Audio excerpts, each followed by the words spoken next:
Hi, welcome to my channel and thank you for watching. I wish to share with you my experience by switching African violets on a self-watering growing method. It's very convenient and easy, and at the beginning I started only with few plants on observation, then I added few more. For the first month I observed to be sure the potting mixture is not too wet and my plants are happy. So here's my plant I will transplant today. I am using a 4 mm acrylic rope that will be used as a wick, and I'm using a clear thick plastic cup as a water reservoir.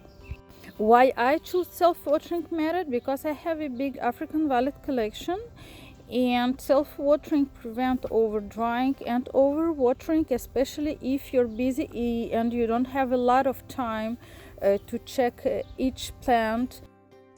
I must say that I tried this method on and off during the last year to find the best potting mixture ratio, wick type and thickness, and taking in consideration the pot size, room temperature and humidity level. For a medium-sized flower plug, I will use 3 inches plastic flower pot. Here a clear cup made of sturdy clear plastic. This cup has a straighter shape. Bottom diameter is almost the same as the top, so it's more stable. The bottom opening is 2.5 inches. It's perfect for holding my 3 inches flower pot.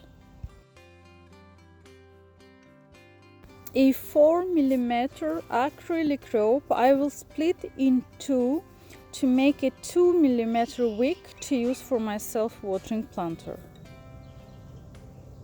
It's optional, but I'm making a 1 cm hole in the reservoir cap to simplify the water adding.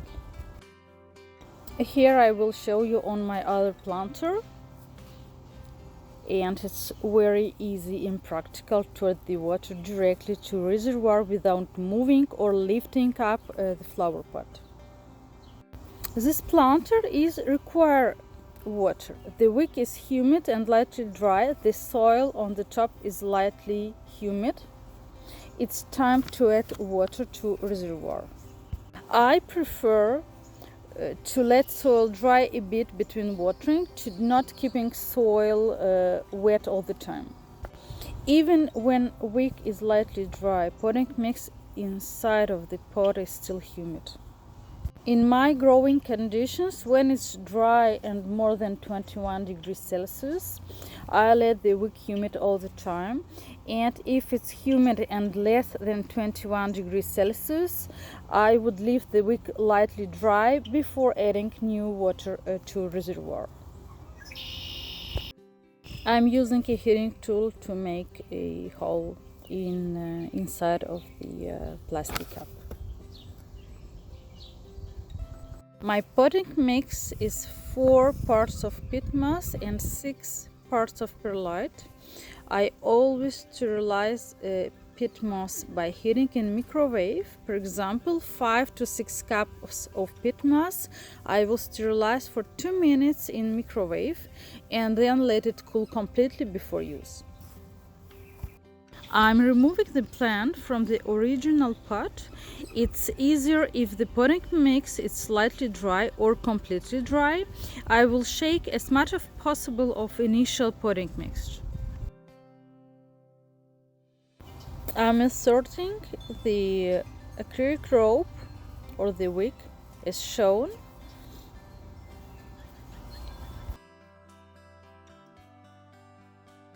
I will fill about 1/4 of the pot, and I'm trying to place the wick around the inside of the pot.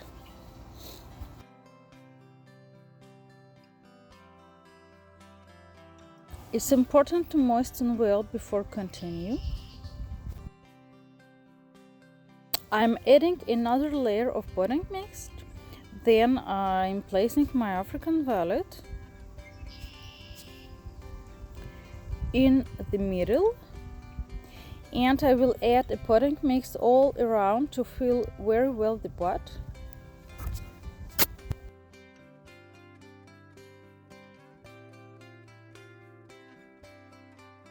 I will add the water all around to moisten well.